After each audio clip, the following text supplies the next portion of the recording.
ज़ोर शोर से मनाया जाता है। इसके अंदर कुछ ऐसे लोग हैं जो दारू पी के समाज के अंदर गलत हरकतें करते हैं। ऐसे लोगों पे पाबंदी आना चाहिए, ऐसे लोगों के ऊपर शासन प्रशासन ने कुछ ना कुछ बंदी डालना चाहिए। इसलिए हम आज हमारे समाजवादी शिष्टमंडल समाजवादी के पूरे पदाधिकारी आज कलेक्टर साहब को एक निवेदन हमने दिए। निवेदन में हमारी ये मांग है कि कम से कम 10 दिन दारूबंदी होना चाहिए। 10 दिन शहर के अंदर, पूरे महाराष्ट्र के अंदर, पूरे ज़िले के अंदर दारू ये बंद होना चाहिए। इससे जो है तो सुव्यवस्था अच्छी रहे और जो हम उत्साह से हम जो सन साजरा करते हैं वो सन साजरा करने के टाइम पे कोई तकलीफ ना हो। इसके लिए हम जो ये डेलीगेशन देने के लिए हम कलेक्टर ऑफिस में आए। मैं महानगर अध्यक्ष अयूब पटेल। सर क्या कहेंगे, आज डेलीगेशन दिए जिलाधिकारी की, क्या विषय था? समाजवादी पार्टी औरंगाबाद महानगर की तरफ से आज हमारे शहर अध्यक्ष अयूब पटेल के नेतृत्व में माननीय जिलाधिकारी साहब को निवेदन हमने दिया है। जिलाधिकारी साहब अवेलेबल नहीं थे तो माननीय अपर जिलाधिकारी साहब के पास हम गए थे और हमने एक डिमांड रखी कि जिस तरीके से आप दारूबंदी कायदा बनाते हो, तो हमारी ये डिमांड है कि ये पवित्र गणेश उत्सव अभी कुछ ही दिनों में है पूरे महाराष्ट्र में और पूरे देश में हर्ष उल्लास के साथ मनाया जाता है और इसमें किसी भी किस्म का गालबोट नहीं लगना चाहिए। ये जो सन है सन की तरह ही होना चाहिए, जैसा कि हमारे पार्टी की भूमिका है, समाजवादी पार्टी की एक भूमिका है कि हर समाज के लिए, हर किसी के त्यौहार के लिए आवाज़ उठाना। और हमारा एक घोषणा पत्र है, हमारे राष्ट्रीय नेता माननीय अखिलेश जी और महाराष्ट्र के नेता आमदार अबू आसिम आजमी साहब का ये बोलना है कि तुम हिंदू हो, हम मुस्लिम हैं, लाओ तुम्हारी गीता हम पढ़ ले, तुम पढ़ लो कुरान, एक ही थाली में खाना खाए पूरा हिंदुस्तान, यही है समाजवादी पार्टी का अरमान। इसके ऊपर हम काम करते हैं। इसलिए आज हमने ये निवेदन दिया है कि पवित्र गणेशोत्सव में किसी भी तरह की दुर्घटना नहीं होना चाहिए, क्योंकि दारू पीने के बाद आदमी अपने होश आवास में नहीं रहता और गणेश मंडल के अतराफ कोई दारू पीने वाला नहीं दिखे, कोई बटन प्लेयर ना दिखे। इसके लिए हमने ये आज निवेदन दिया है और साहब ने भी एक्सेप्ट किया है। इमीडिएट उनके सेक्रेटरी को बुलाकर उन्होंने आदेश दिया है कि त्वरित पुलिस डिपार्टमेंट को कहकर ये जो निवेदन आया है ये निवेदन के ऊपर कार्रवाई करो। हमको बड़ी खुशी है, अपर जिलाधिकारी साहब ने इसकी दखल ली है और हमें उम्मीद है कि आने वाले पवित्र गणेशोत्सव में 10 दिन कम से कम दारूबंदी रहेगी। आपका नाम? डॉक्टर शेख अब्दुल रऊफ, प्रदेश महासचिव समाजवादी पार्टी। हमारे समाजवादी पार्टी के सभी पदाधिकारी जिला अधिकारी साहब को मिले हैं जाके हम, और उनसे एक निवेदन दिए हम लोगों ने कि भाई जो 10 दिन गणपति का माहौल है उस टाइम पे लोगों ने दारू नहीं पीना चाहिए, आपने टोटल बंद कर देना। इसके कारण कैसे है कि भाई इस गणपति की तैयारी या कोई भी त्यौहार की तैयारी, उसके लिए 6 महीने से पहले से तैयारी चालू हो जाती है और 6 महीने के बाद में जिस टाइम पे ये त्यौहार शुरू करने लगते हैं, गणपति के मंडल बिठाते हैं। अभी नई ताज़ा खबर है, आपस में 2 मंडल के आपस में झगड़े होकर एक की मृत्यु हो गई, उसका कत्ल हो गया। आज की घटना ही है। तो हम लोगों का एक ही बोलना है, हम किसी के खिलाफ नहीं बोल रहे, हम सिर्फ इतना कह रहे हैं कि 10 दिन के लिए दारू बंद होनी चाहिए, क्योंकि वो दारू पीने के बाद में उसको होश नहीं रहती सामने वाले को। वो दारू पीने के बाद में या तो किसी का जो काम कर रहा है उसकी टांगे खींचेगा, या घर जाएगा पत्नी से लड़ेगा, या घर जाएगा माँ बाप से लड़ेगा, और बाद में जिस टाइम पे सब हो जाता है तो माँ बाप कहाँ रहते हैं? पुलिस स्टेशन में। बस यही काम चलता है। तो ये चीज़ें नहीं होनी चाहिए। हमारी रिक्वेस्ट है सरकार से कि भाई 10 दिन के लिए कम से कम दारू बंद करें। आपका नाम? प्रीति दुबे, समाजवादी पार्टी जिला। 10 दिन कार्यक्रम रहने वाले गणेश उत्सव के, तो क्या निवेदन में दिएगा? हमने आज समाजवादी पार्टी महानगर हमारे जनाब अयूब पटेल साहब, हमारे अयूब रऊफ साहब, हमारे रियाज साहब, सैयद साहब और महिला के हमारे मैडम, इन्होंने आज हमने निवेदन दिया। हमारी ये डिमांड है कि आने वाले 10 दिन तक दारूबंदी हो जाए।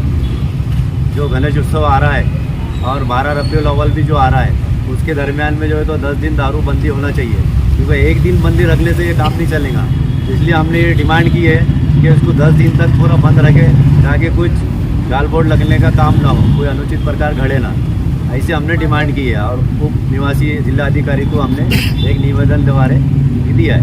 कौन कौन मौजूद थे डेलीगेशन देने के लिए? डेलीगेशन देने में हमारे प्रदेश के जनाब रऊफ साहब, हमारे रियाज साहब, हमारे महानगर अध्यक्ष अय्यूब पटेल साहब, हमारे जिला अध्यक्ष महिला दुबे मैडम साहब, हमारे शहर अध्यक्ष सीमा मैडम साहब, शोएब भाई और हम सभी मौजूद थे। गुफरान भाई और मैं खुद अजमत खान, पूर्व का शहर अध्यक्ष, हम सब मौजूद थे। बारे में अपने जो गणेश मंडल अभी 10 दिन बैठ रहे, तो क्या निवेदन में दिया आपने?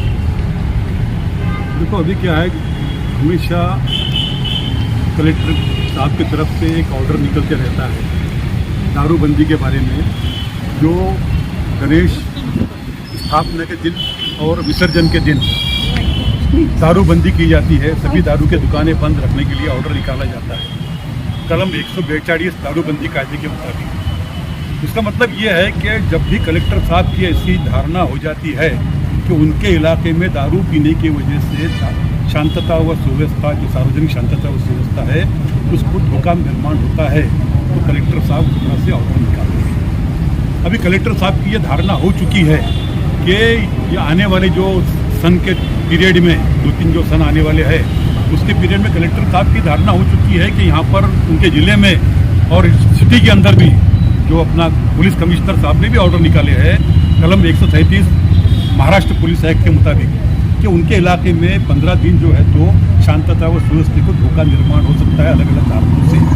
तो हमारा ये कहना है कि जैसा जब आपकी धारणा हो चुकी है कि अभी आने वाले दिनों में यहाँ पर शांतता व सुव्यवस्था को धोखा निर्माण हो सकता है, तो हमारी कलेक्टर साहब से यही विनंती है कि कलम 142 जो है महाराष्ट्र दारूबंदी कायदे के मुताबिक आपको भी मतलब आपने निकालना जरूरी हो गया हो। जब 37 के मुताबिक आप कानून के मुताबिक आप ऑर्डर निकालते हैं कुछ प्रतिबंधक आदेश, उसी तरह से आपने कलम 142 दारूबंदी कायदे के मुताबिक भी आदेश निकालना चाहिए।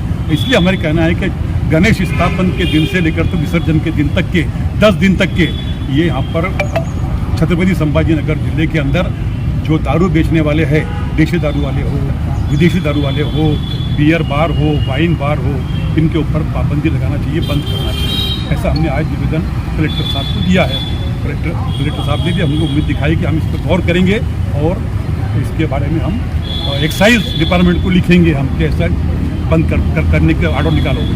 सर, हाल ही में 2 दिन पहले किरीट सोमैया आके गए, उन्होंने जो संवैधानिक पद पर नहीं है, फिर भी उन्होंने जो है तो कलेक्टर से मुलाकात की, सिटी चौक में जाके कुछ पुरावे दिए, तो इसको कैसे देखते हैं आप किरीट सोमैया के दौरे को? देखिए, वो तो हर एक का अधिकार है कि जाके ऑफिसर से मिल सकता है कोई भी, लेकिन उनके बारे में सुनने में आया कि उन्होंने मीटिंग का आयोजन किया उनकी अध्यक्षता के अंदर। ये किस तरह का है, ये तो हमको ताज्जुब हो रहा। डिविजनल कमिश्नर ऑफिस में वो आकर के वहाँ पर मीटिंग लेते हैं, उनको क्या अधिकार है? आगे मैं भी आगे बोलूँगा अपना डिविजनल कमिश्नर साहब को कि भाई मेरे अध्यक्षता में आप एक मीटिंग का आयोजन करो, लेंगे क्या वो? उनको क्या अधिकार है किरीट सोमैया को?